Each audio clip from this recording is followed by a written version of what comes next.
Well, we're back, and we are back for a brand new book on our midweek Bible studies. We find ourselves at the book of Matthew, the first book in our New Testament. And let's just hit a few things with Matthew before we go too far. The number one issue that Matthew wants, or theme, that he wants to push is that Jesus Christ is the Messiah. He is the King of the Jews that was promised to the Jews. And therefore, he is the Lord of all things, the head of the church. It is a very Jewish book. It is aimed at the Jews to help them understand. But it also helps us in so many ways, because to be a Christian divorced from all of our Jewish roots is really weak tea. It's not a very powerful thing. You need to realize that other 1,500 years of the community of faith and how God spoke with them, how he worked with them, how he molded them, how he corrected them, how he sifted them and then regathered them. All of these things are super important. Their holidays, the commandments, their poetry, their songs. If you don't read him, I would suggest that you find Bobby Valentine on Facebook. He posts long form there. He also posts a lot on Facebook on the Restoration Forum. Just search for Bobby Valentine and you'll find that. He really has a gift of scholarship and bringing the Jewishness of the Christian faith into it and the importance of the Old Testament. He also has a blog. I don't know how often he writes on that. It is stoned, as in past tense, stonedcampbell.blogspot.com. But you'll really enjoy him. That said, I always can remember the read through the Bible in a year programs. Did you have those at your church, or do you do that with an app? Most of the time it was read through the New Testament, but every now and then it was read through the Bible. When it was read through the New Testament in particular, as a young boy, I was all in, because I was then, and I still am today, an avid reader, just voracious reader. A couple of books a week I've probably averaged since I was 12. And before then, was reading as many as I could. I always got as many books out of the library as they would let me take. And I'd be back a day or two later, and they'd just look at me, I'm ready, right? But then I'd start reading, all right, New Testament, story of Jesus, very cool stuff.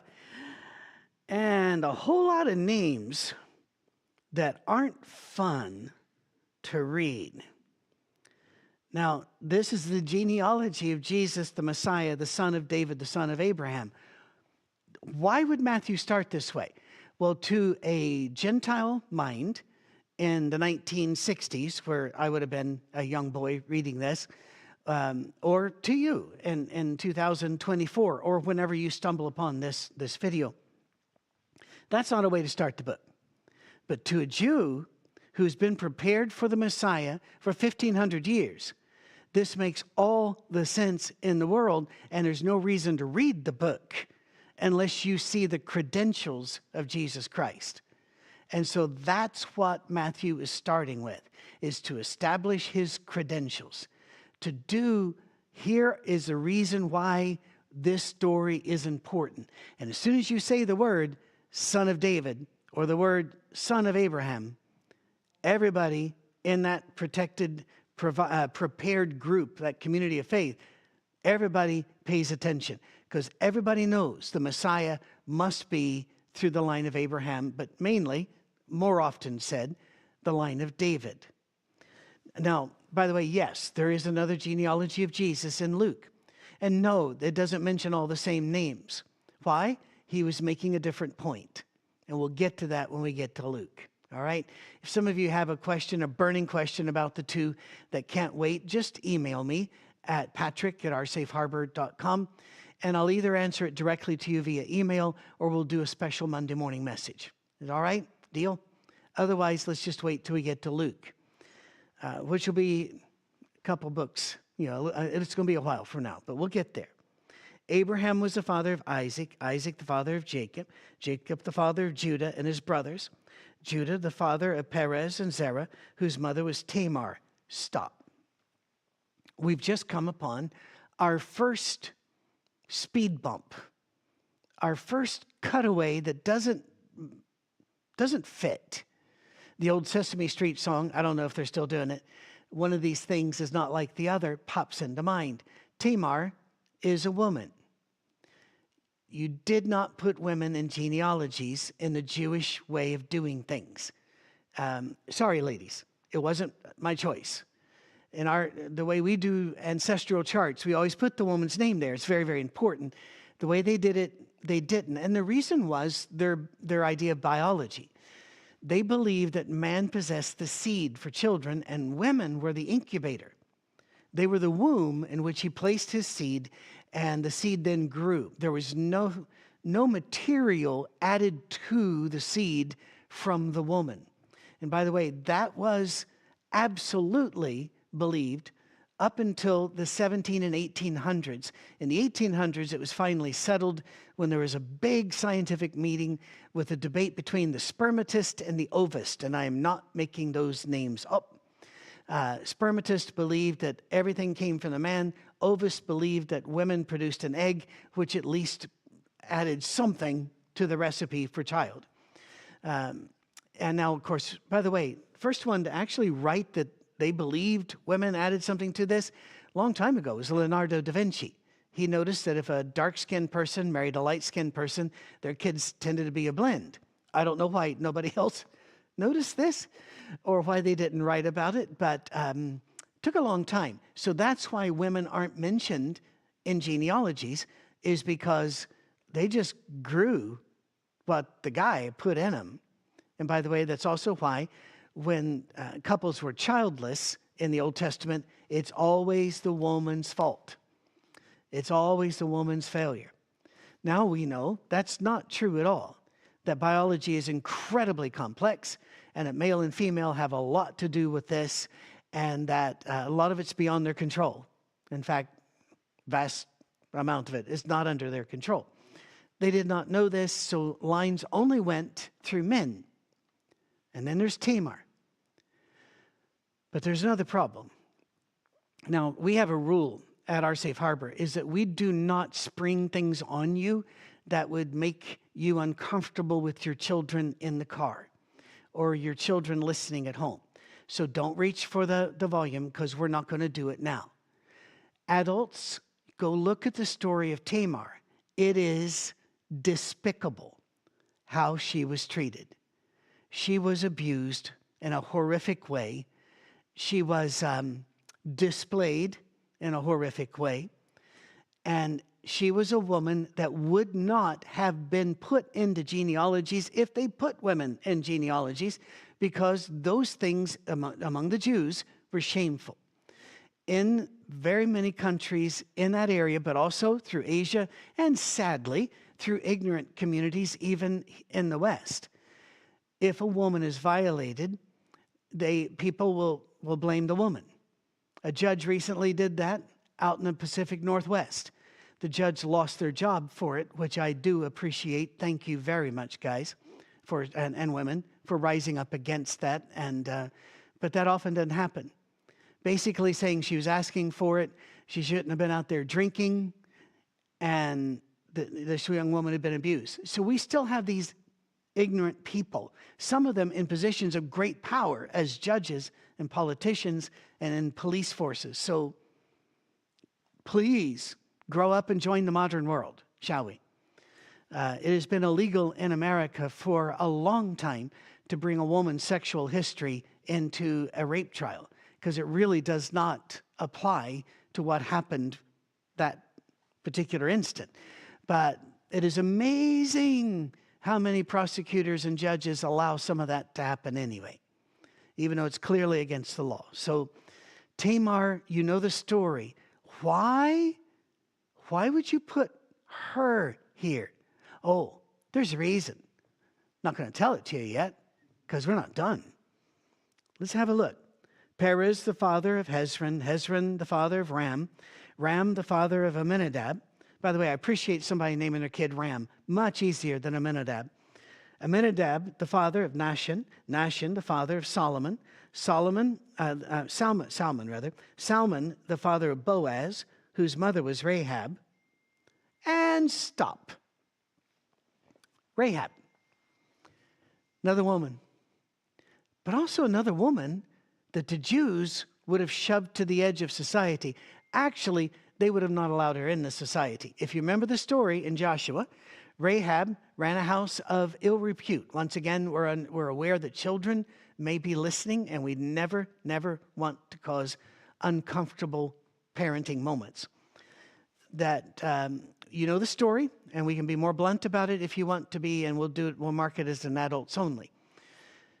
God told the Israelites to go destroy everybody in that town. The spies went in, a couple of them are in this house. We don't know how and why they chose this house. It smells a bit to me. That decision tree looks a bit bent. But whenever they see the soldiers are searching for them, they tell the woman that runs the place, if you hide us and lie, God will bless you.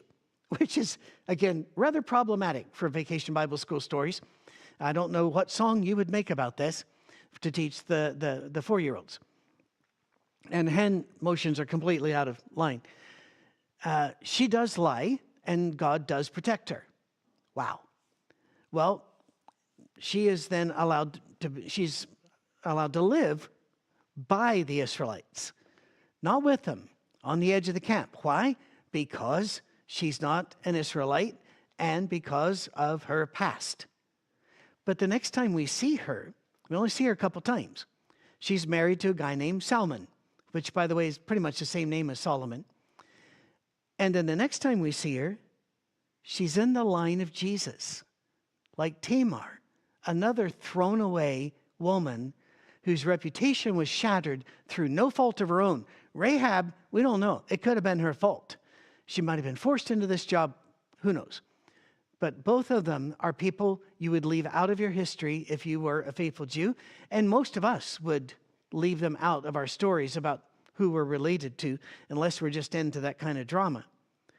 Moving on, Boaz, the father of Obed, whose mother was Ruth. And again, what just happened here? Well, the Bible makes it very, very plain that Ruth comes from a tribe that is not allowed in the temple. In fact, God says they're not allowed in the temple till the 10th generation. At least that's what the writer of Deuteronomy says God said. But then later on, they had to marry some people from that tribe. They were forced to. God told them to do that. It's really confused. I often ask, what does God think about? And I'll name a tribe.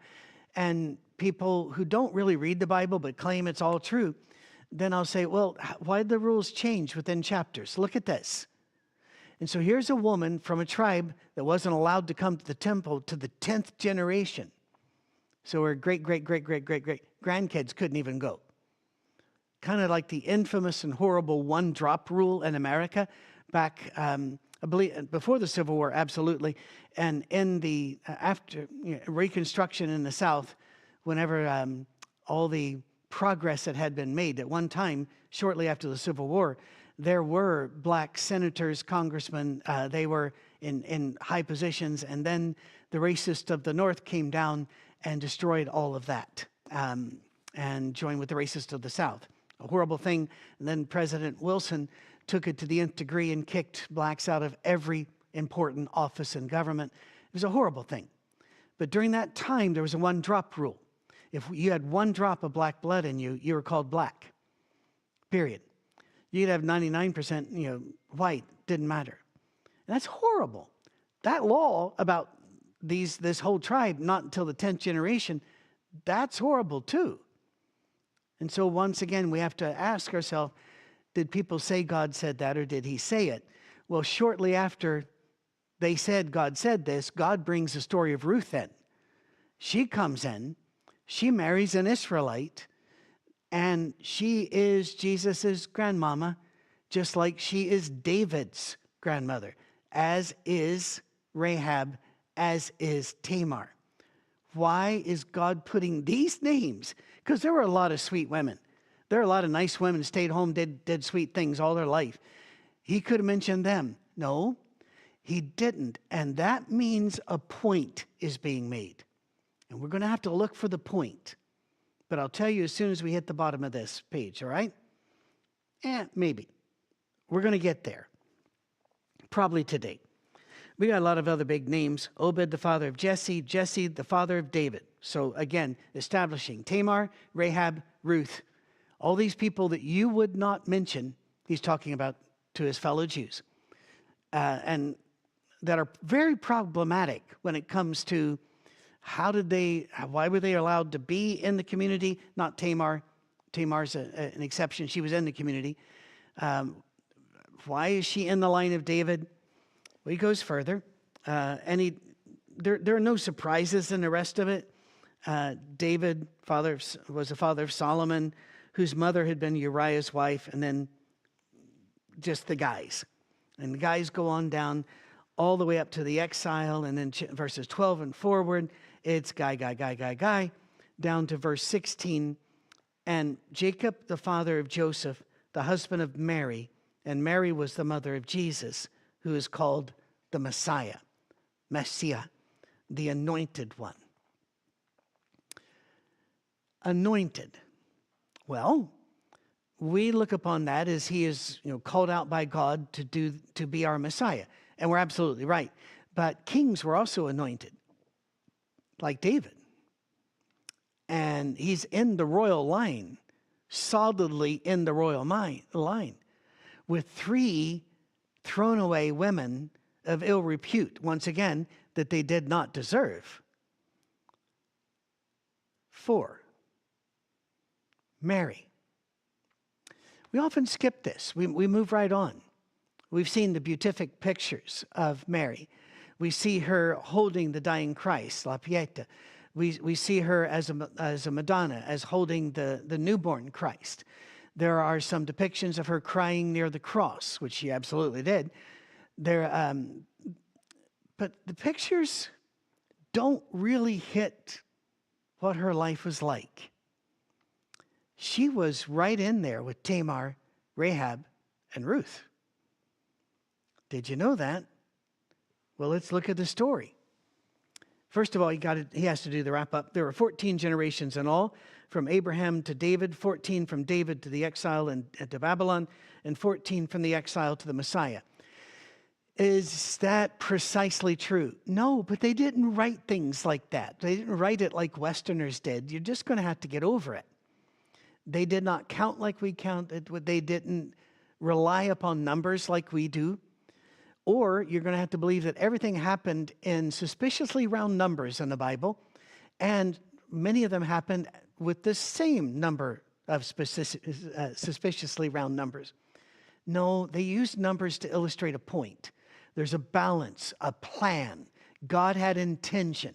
None of this was out of line. God was headed somewhere with the birth of Jesus through these 4 women and their line. This is how the birth of Jesus, the Messiah, came about. Notice how he keeps pushing that, the Messiah. His mother Mary was pledged to be married to Joseph, but before they came together, she was found to be pregnant through the Holy Spirit. Because Joseph, her husband, was faithful to the law and yet did not want to expose her to public disgrace, he had in mind to divorce her quietly.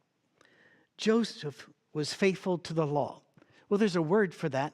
Other versions will say Joseph was a righteous man, Sadiq.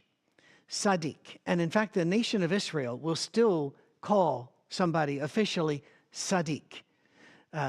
For example, whenever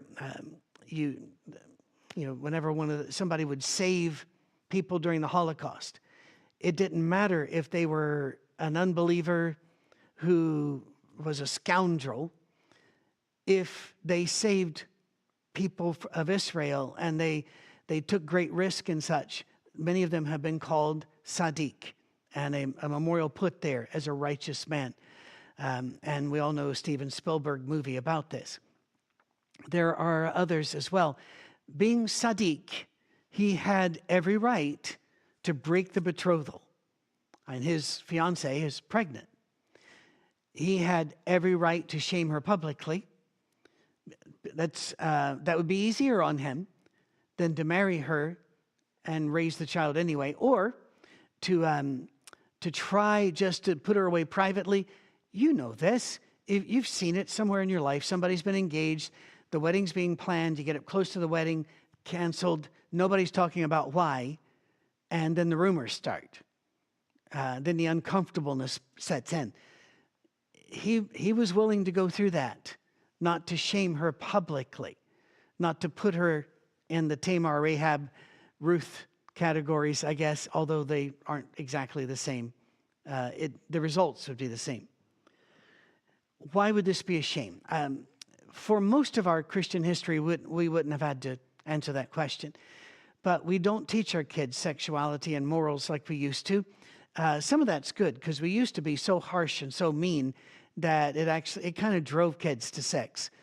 There's got to be an open and honest and using the right names for body parts. And we've had Liz Hunt talk to us a couple times about that. Look on Friday for Liz Hunt's talks, and some of the first ones were on this subject, and they were very well done. She's a therapist with a specialty in sexuality and a member of our Safe Harbor. We love her and love her husband, Victor. Hi, guys. We're glad you're with us. What's going to happen here? Well, if it's found out that she's pregnant and it's not Joseph's, the community is not going to accept her, even if Joseph does, and they're not going to accept Joseph either. It's going to be a stain. But after he'd considered this, an angel of the Lord appeared to him in a dream and said, Joseph, son of David, do not be afraid to take Mary home as your wife, because what is conceived in her is from the Holy Spirit. She will give birth to a son, and you are to give him the name Jesus, because he will save his people from their sins. Well, as we're about to find out as we go on through, Mary was a virgin, and the words used for Mary would place her anywhere between 12, and let's just get it out of the room now, more likely 14, 15. And that's pretty much the bubble. 14, 15, maybe 16 is pretty much the bubble if the words used for Mary are used for her the way they're used for other people. So very, very young. The Catholics tell us that Joseph was very, very old, and that Mary remained a virgin all of her life because after Jesus was born, Joseph died. Mary must have married somebody else who had children grown up, or Joseph was a widower who brought children into. I don't think you have to go through these hoops, people. Sex is not wrong. It doesn't make Mary less in any way, shape, or form. I'm aware of Catholic doctrine and how it developed. I would recommend that you might want to read it. There's a book called Vicars of Christ. There are actually a couple of books like that. Don't remember the author of this one right now, but it talks about how these doctrines were unrolled and how they had to do it because they said this, now they got to say this to back up this point. And your doctrine can sometimes run you into a room and there are no exits, and that's pretty much what happened here.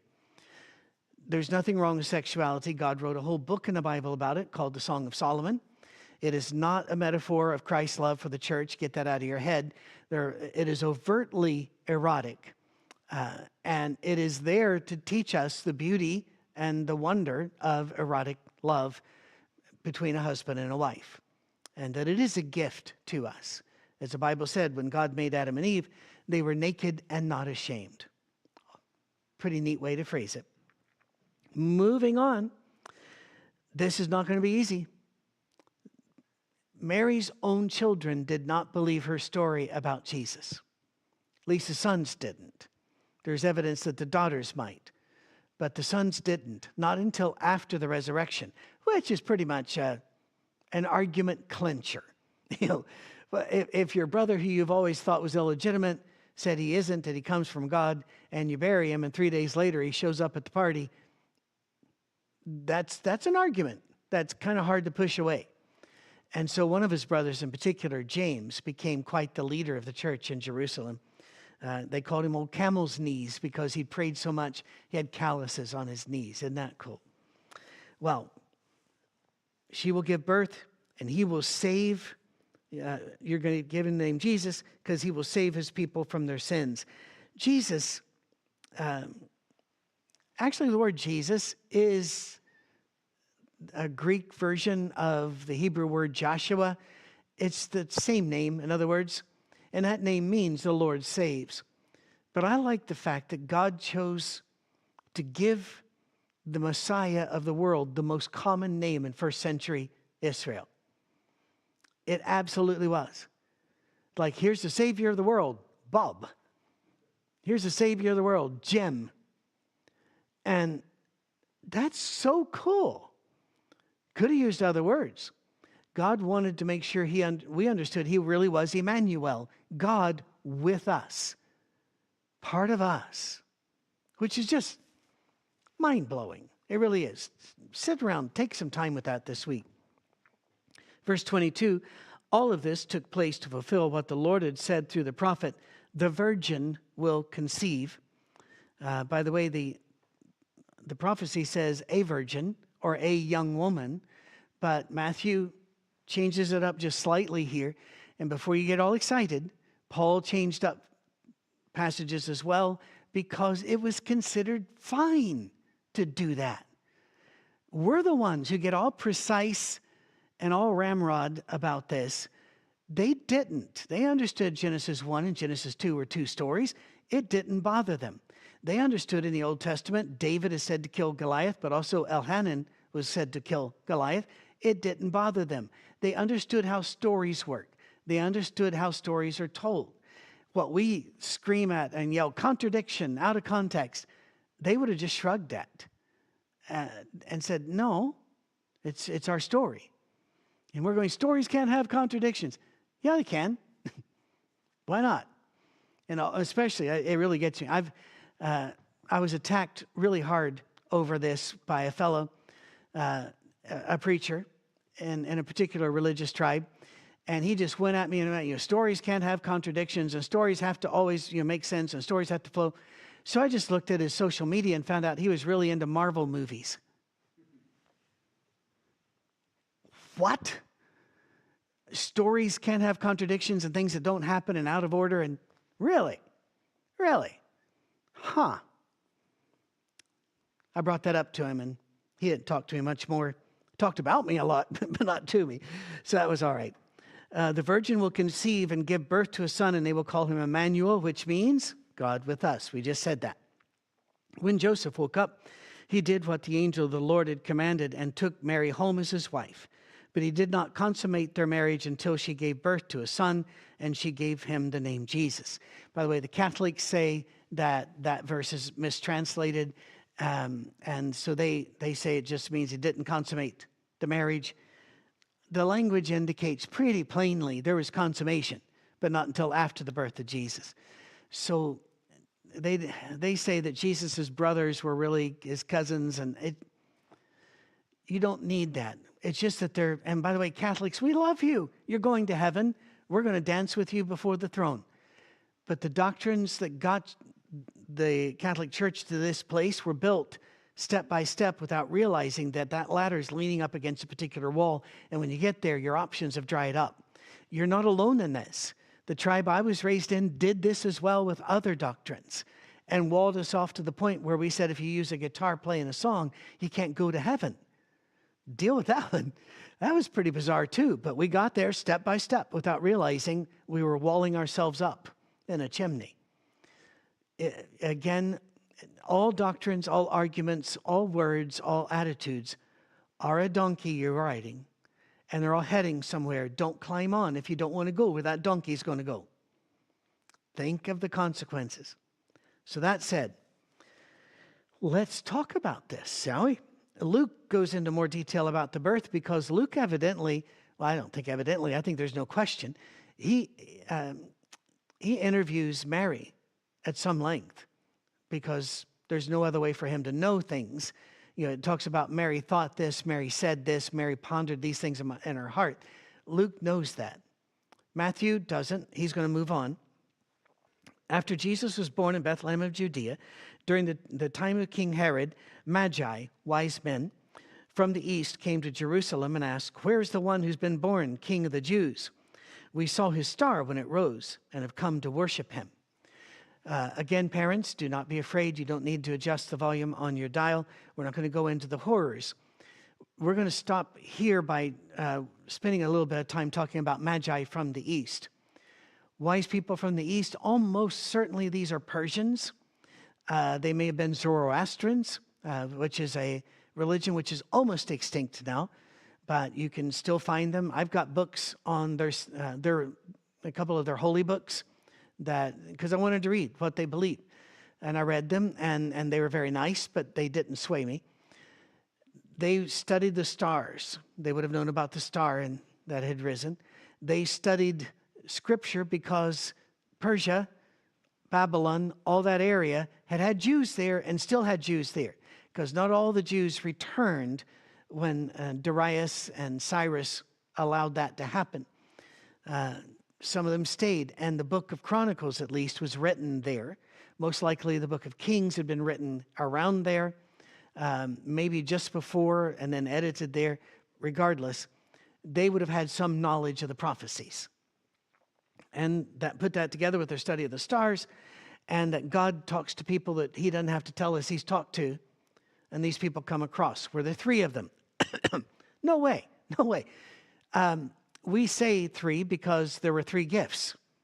But the gifts were gold, frankincense, and myrrh, which were particularly expensive items and precious items. You would not have made it from Persia to Bethlehem. You just wouldn't have.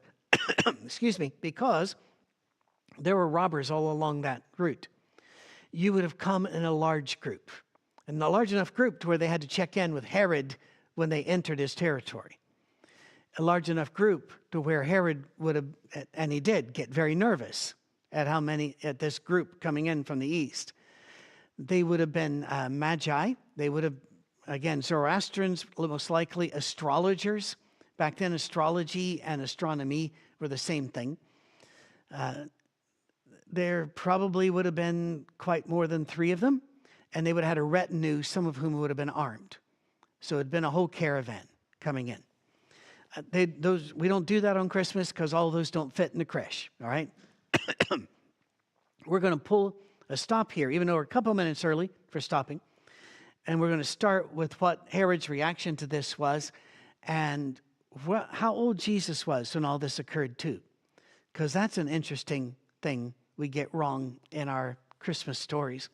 But, hey, I love the Christmas stories. See, I can handle a contradiction. Of course I can.